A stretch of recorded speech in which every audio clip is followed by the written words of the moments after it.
സംഭവബഹുലമായ തെരഞ്ഞെടുപ്പ് പ്രചാരണമാണ് ഇക്കുറി പാകിസ്ഥാനിൽ കഴിഞ്ഞുപോയത്.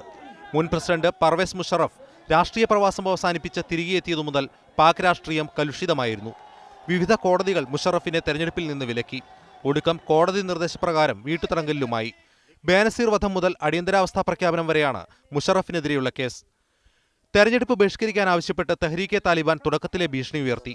Awami National League, Pakistan People's Party, Muttahida Qaumi Movement എന്നീ രാഷ്ട്രീയ കക്ഷികൾക്കാണ് താലിബാന്റെ ആക്രമണങ്ങൾ നേരിടേണ്ടി വന്നത്.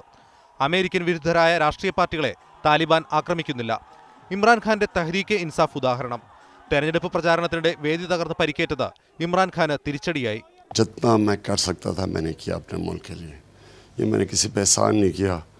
अल्लाह ने दिया मुझे इतना ज़्यादा, मेरी जिम्मेदारी थी कि मैं अपनी कौम के लिए कुछ करूं. പാകിസ്ഥാനിലെ 1.8 കോടി ജനങ്ങളിൽ പകുതിയോളം പേരാണ് വോട്ടർമാർ. ഇക്കുറി മൂന്നാം ലിംഗത്തിൽപ്പെട്ടവർക്കും വോട്ടവകാശം അനുവദിച്ചിട്ടുണ്ട്. എന്നാൽ ഗോത്രമേഖലയിൽ സ്ത്രീകൾ വോട്ട് ചെയ്യുന്നത് തെഹ്രീക്കെ താലിബാനെ പോലുള്ള സംഘടനകൾ വിലക്കിയിട്ടുണ്ട്. 4 സഖ്യങ്ങളാണ് നേർക്കുനേർ ഏറ്റുമുട്ടുന്നത്. പാകിസ്ഥാൻ പീപ്പിൾസ് പാർട്ടിയും ചൗധരി ഷുജാഅത്ത് ഹുസൈന്റെ PMLQവും അടങ്ങുന്ന സഖ്യമാണ് ഇപ്പോൾ ഭരിക്കുന്നത്. പാകിസ്ഥാൻ മുസ്ലിം ലീഗിന്റെ നവാസ് വിഭാഗവും PMLFും സുന്നി തഹ്രീക്ക് പാർട്ടിയും ഉൾക്കൊള്ളുന്ന സഖ്യത്തിനാണ് ഇക്കുറി സാധ്യത കൽപ്പിക്കപ്പെടുന്നത്. ഇമ്രാൻഖാന്റെ തഹ്രീക്കെ ഇൻസാഫും മതകക്ഷികളുടെ സഖ്യമായ മുത്തഹിദ മജ്ലിസെ അമലുമാണ് മറ്റു സഖ്യങ്ങൾ. News desk, media 1.